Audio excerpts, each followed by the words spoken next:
Hey there fellas, get ready to dive into the depths of the ocean's past as we unravel the mysteries of one of its most ferocious inhabitants, the legendary Megalodon.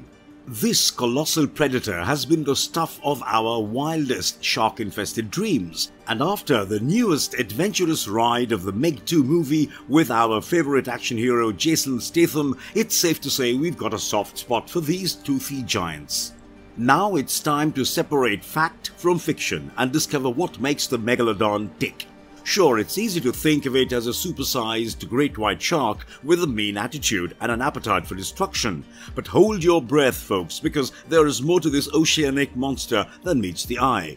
In this thrilling video, we'll plunge into the Megalodon's anatomy and explore its hidden abilities that might have you questioning whether this ancient predator was even more fearsome than we ever imagined. Are you ready to be blown out of the water? Let's dive in and find out. Before we go into our explanation, we have a very small request. If you like our content, please support us by subscribing to our channel. This is a small click for you, but for us it means a lot. Thank you. Let's begin. Where's the mom? What is the Meg? Here's a real-life, larger-than-life sea monster to talk about. The not-so-extinct-anymore Megalodon. And let me tell you, this shark didn't come to play. It came to make a splash, not the kind you do in the kiddie pool. You know the team at the Mana 1 research station? Yeah, those brave souls thought they could explore the ocean depths without a care, but boy, did they get a jaw-dropping surprise. It turns out the Megalodon isn't just a distant memory from the past. It's alive, well, and not interested in playing fetch with beach balls. We are talking about a shark that puts Jaws to shame. The Megalodon is not only the biggest shark, but also the largest fish ever to grace our waters. We are talking colossal, fellas. Imagine a bus. No, imagine 3 buses swimming through the ocean. That's the scale we are dealing with here. And if you thought it was just a one-time gig, think again. This mega monster has been around since the early Miocene epoch. That's a jaw-dropping 23.03 million years ago. That's more than just a cameo appearance in the oceanic blockbuster of life. The Megalodon is no ordinary beach bum. It prefers the cool, mysterious depths hanging out below the Mariana Trench where the pressure is intense and the sun doesn't dare to shine. If you have ever needed to hide something, just put it down there. Nobody's gonna find it. And the name? Megalodon is a game of Scrabble with Greek root words. It translates to giant tooth. And trust me, these teeth are no joke. They make dental floss look like a sewing thread. The hostile home. Picture this. The Meg, that ancient toothy titan, has been chilling in the deep for millions of years, like the ultimate oceanic recluse. And where exactly is its VIP hideaway? Well, we are talking about a cozy spot 25,000 feet below sea level. Yeah, you heard that right. It's deeper than the Mariana Trench. Now you might be wondering what's so special about this bottom of the trench. It turns out it's not your average ocean floor. It's a thermocline, a frosty layer of icy cold water that puts your freezer to shame. But guess what lies beyond this chilly curtain? A hidden paradise of warm water where the Meg does its thing, eating, swimming, and generally being a badass. Now this place is like a no-go zone for humans, and not just because it's thousands of feet deep. The atmospheric pressure down there is so intense, it's like having a giant car crusher on your back, exerting a mind-boggling 15,000 pounds per square inch. That's enough to crush a car, not to mention our dreams of a leisurely underwater vacation. At sea level, we are used to around 15 psi of atmospheric pressure, which is like a gentle ocean breeze compared to the hurricane force pressure down in the deep. So yeah, it's safe to say we are not ready for a Meg meet and greet down there. But you know what? Maybe that's a good thing. Let's leave the Meg in its mysterious habitat, undisturbed and doing its thing. After all, who needs an 88-foot shark showing up in their neighborhood uninvited? Not me. Everybody make it to the station! You can make it! Keep going! Surviving the underwater pressure. This prehistoric beast has been hanging out in the abyss for millions of years, and it's so far down that even sunlight's like, nah, I'm good, thanks. Now, when we humans dare to venture into the ocean depths, we need some serious hardware to survive. I'm talking about heavy-duty, dense metal vessels that can withstand the bone-crushing pressure down there. It's like getting a bear hug from a bulldozer. Not exactly cuddly. But here's a question. How the heck can a Meg, a massive shark, handle an insane 15,000 psi? The short answer? Mother Nature, baby. But I can see you're not satisfied with a quick fix, so let me break it down. Alright, fellow nerds, let's talk pressure. Not the peer pressure your mum warned you about, but the kind that crushes stuff deep in the ocean. Now, most of us humans don't stand a chance as we have gas-filled spaces in our bodies, like lungs, which makes these pressures extremely fatal. But the Meg, they are like, pressure? Pfft, it's no big deal. You see, these ocean dwellers aren't born with lungs and can be squished like a soda can under pressure. So, they are less bothered by the intense oceanic squeezes. The Meg can swim from the surface to 1,000 meters down. That's like experiencing a pressure 100 times that of the surface, yet they remain totally unfazed. However, in the Meg 2, we can see Jason Statham moving around in the ocean floor without any special gear. But how? Training, baby. Jason's character is a former US Marine, and Hollywood has taught us Marines can practically be trained to do almost anything. Smartness. Can you train the Meg? Let's set the record straight. While Hollywood loves to sprinkle a little fiction into the mix, there are times when they hit the scientific bullseye. And guess what? The Meg is one of those fascinating cases that'll blow your mind.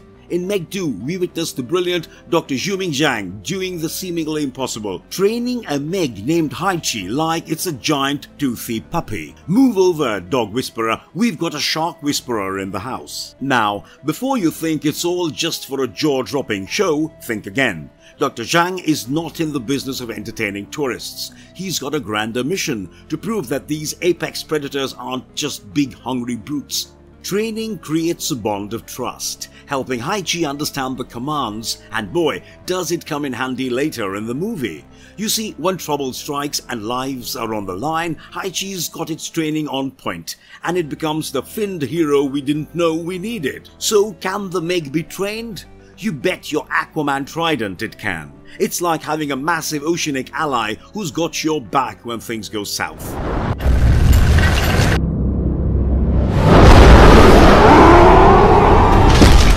Can the Megalodon beat Mosasaurus?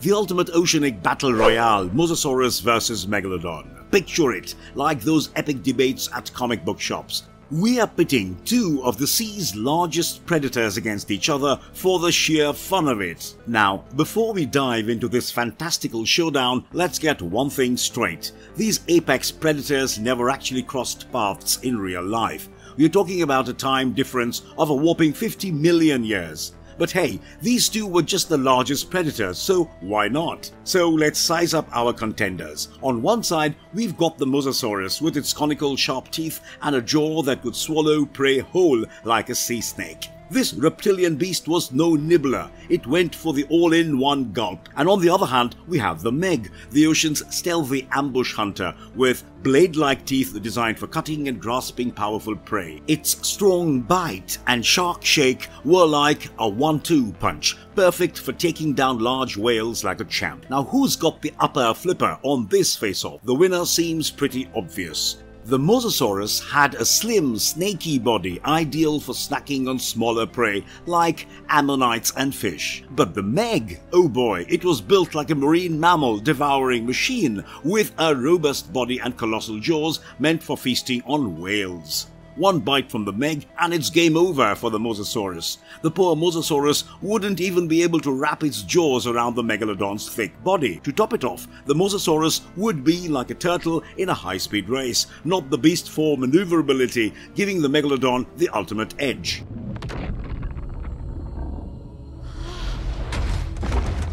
Why so large? A colossal mystery that keeps us nerds scratching our heads in wonder. Why did these ancient sea giants get so big in the first place? Well, my fellow adventurers, we've got some intriguing hypotheses to dive into. First up, we have the better oxygen theory. Some believe that environmental factors like higher oxygen levels in the prehistoric atmosphere played a part in their expansion. It's like a power-up for these majestic Megs, giving them the green light to grow to jaw-dropping proportions.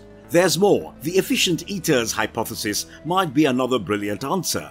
Picture this, the Meg as the apex predator has its buffet table set with all the marine treats it desired. And boy, did it dine like a true gourmet. It was like having a never-ending seafood fest, and all that efficient food uptake powered their epic growth spurt. So, my fellow nerds, why did the prehistoric Meg get so big? Now you know. Well, kind of. It's still a mystery wrapped in a sea adventure with the ancient ocean holding its secrets close.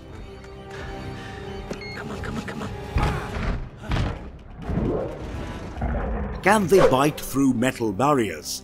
Let's sink our teeth into this toothy question. Can the Meg bite through steel like it's nothing more than a snack-sized seaweed wrap? Now, don't get me wrong, modern-day sharks are no slouches in the ocean predator department. The great white sharks, with their 4,000 psi bite force, are like underwater ninjas. But sorry, steel is just not on the menu for them. The tensile strength of steel is a tough nut to crack, even for these fierce hunters. But hold your breath, because we're talking about the big daddy of sharks here, the Meg. Can it bite through steel barriers? Drumroll please. Hell yeah, it can. The Meg is no regular shark. It's like a shark on steroids, smashing everything in its path. With a jaw-dropping 40,000 psi bite force, it's like having 10 great white sharks on a power binge. Forget steel, the Meg can turn solid barriers into butter with just one chomp. It's like hitting a massive aquatic can opener, ready to devour anything it desires. So, the next time you come across a steel barrier, just remember the Meg lurking in the depths, waiting to unleash its steel-shattering bite. This oceanic giant is no joke, it's like the Godzilla of sharks, and steel is just one of its many chew toys. How fast can the Meg go? Let's look into the Meg's speedometer and find out just how fast this oceanic beast can go. Hold on to your swim caps, because we're talking about a cruising speed of 70 miles per hour or a speedy 112 kilometers per hour. Imagine the Meg, all 48 metric tons of it, zooming through the water like a torpedo on a mission. In the recently released The Meg 2, we see Jason Statham zipping away on his jet ski, only to look back and find the Meg's hot on his trail. These hunters are like underwater Ferraris, leaving us mere humans in their wake. So what's their secret to being so speedy? Well, it's all in their shark-tastic skin. Great white sharks, including the Meg, have a slick advantage. Their skin is covered in tiny, flat, V-shaped scales or dermal denticles that are more like teeth than regular fish scales. These denticles are like the ultimate hydrodynamic design, decreasing drag and turbulence as the Meg glides through the water. It's like having a built-in turbo boost for speed and stealth. No wonder these sharks are the ultimate stealthy hunters. And here's a fact for you. Swimsuit designers for Olympians have drawn inspiration from sharks, creating a fabric that replicates the precise structure of shark tentacles. This innovation offers swimmers a significant advantage by enhancing their speed in the water. Move over, Michael Phelps. The Meg's got here now. The Meg is not just a giant in size, but also a high-speed oceanic superstar, leaving us in awe of the wonders of nature. Are they immortal? Ah, the age-old question, is the Meg immortal? Like some comic book character with never-ending lives and reboots? Well, my fellow nerds, while the Meg may be an oceanic behemoth, it's far from immortal. As we've seen in the movies, the Meg can go from mighty to microscopic in a matter of explosions. Not exactly a superpower we associate with immortality. Now let's talk shark facts. Megalodons can reach lengths of up to 80 feet, but their potential lifespan just over 100 years. What might not sound super impressive for a creature of such grandeur, but here's the catch. It's all about the genetic code that keeps them kicking. Sharks as a group have been ruling Earth's oceans for over 400 million years, and Megs in particular have been around for about 26 million years, surviving not one, not two, but 5 mass extinction events, including the one that wiped out the dinosaurs. Now you might wonder how they pull off this impossible feat.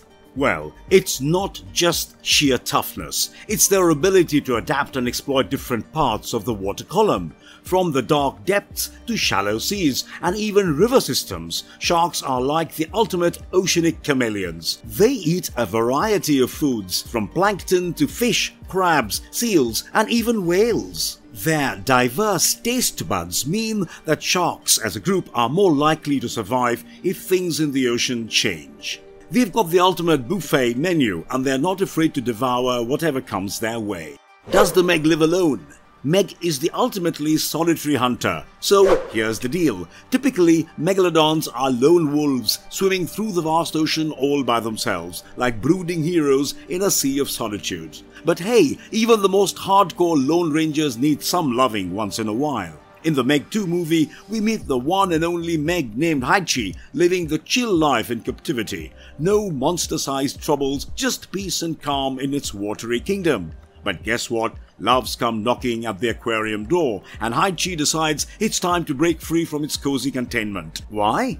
Well, it's about those mating needs. You see, even though megalodons are solo artists most of the time, when it's mating season, they're like oceanic Casanovas on the prowl. They're ready to mingle, searching for the perfect partner to swim through the waves of love. So our captive Meg, Haichi, hearing the siren call of romance, couldn't resist the lure of love outside its confines. It was like a shark-themed love story, ready to unfold in the vast open ocean. Marvelous verdict. In conclusion, the Meg's anatomy is nothing short of remarkable. As one of the largest predators to have ever roamed the ocean, it captures our imaginations with its sheer size and power. What's truly fascinating is how the Meg's genetic code and sharks' incredible adaptability have allowed them to thrive for millions of years. It's a creature that's not only massive and fearsome, but also a survivor in the ever-changing world of the ocean. From its stealthy skin to its powerful jaws, the Meg stands as a testament to the wonders of evolution and the mysteries that continue to beckon us in the depths of the deep blue sea. Hats off to the team for bringing all this on the big screen. If you haven't already, then you should go and watch the Meg 2. Before we go into our explanation, we have a very small request. If you like our content, please support us by subscribing to our channel. This is a small click for you, but for us it means a lot. Thank you. Let's begin.